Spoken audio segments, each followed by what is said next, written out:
Bonjour à tous, ici Julien Petit. Fan de voitures, bienvenue sur ma chaîne.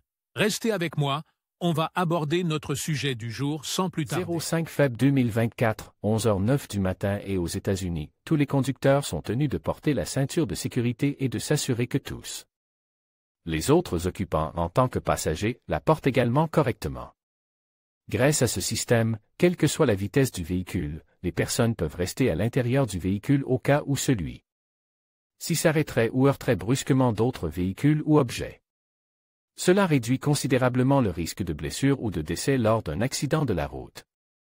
Les lois sur le port de la ceinture de sécurité peuvent varier d'un État à l'autre et être liées à des lois fédérales. Cependant, tous s'accordent pour sanctionner les personnes qui ne portent pas la ceinture de sécurité, soit par une amende, soit par l'attribution de points sur leur permis de conduire, ce qui pourrait affecter leur dossier de conduite. Sanctions pour non-port de la ceinture de sécurité aux États-Unis. Les sanctions les plus courantes pour le non-port de la ceinture de sécurité aux États-Unis sont de nature pécuniaire, c'est-à-dire que les autorités ont tendance à imposer des amendes pour ce type de comportement.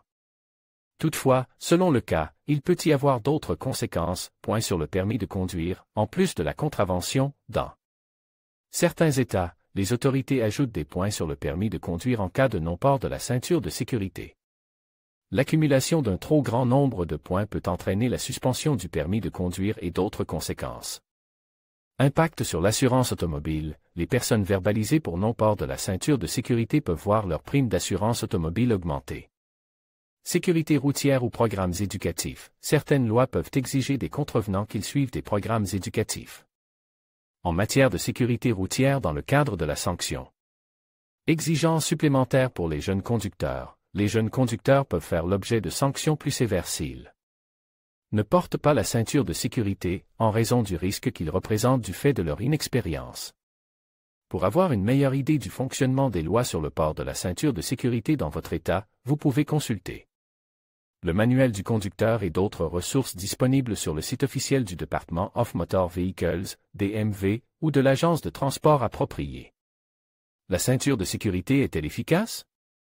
Au fil du temps et grâce à de nombreuses études, les ceintures de sécurité se sont révélées être un système de sécurité très efficace lorsqu'elles sont utilisées correctement.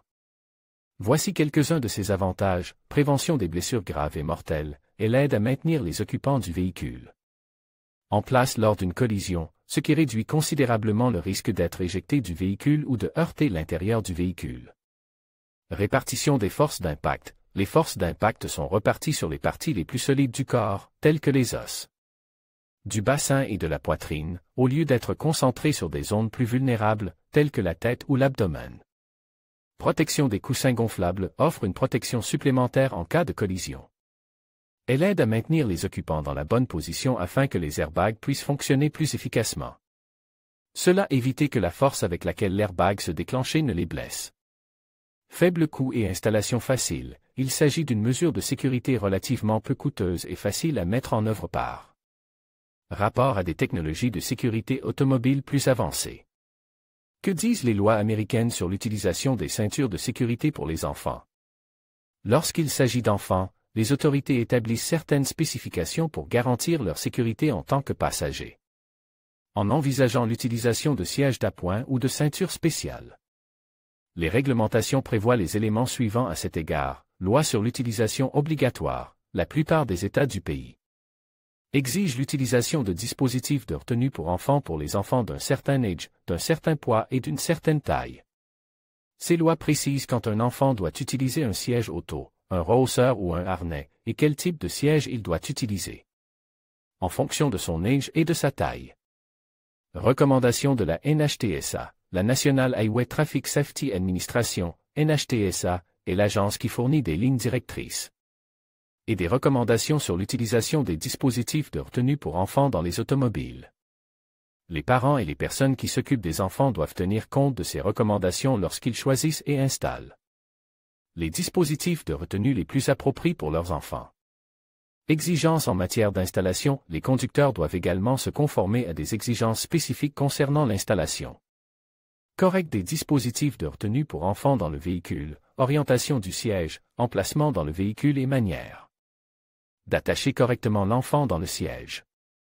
Exceptions et dispositions spéciales. Certains États peuvent prévoir des dispositions spéciales ou des exceptions dans leurs lois. Sur les dispositifs de retenue pour enfants. Par exemple, il peut y avoir des dispositions spécifiques pour les enfants ayant des besoins médicaux particuliers ou pour les véhicules dépourvus de siège arrière.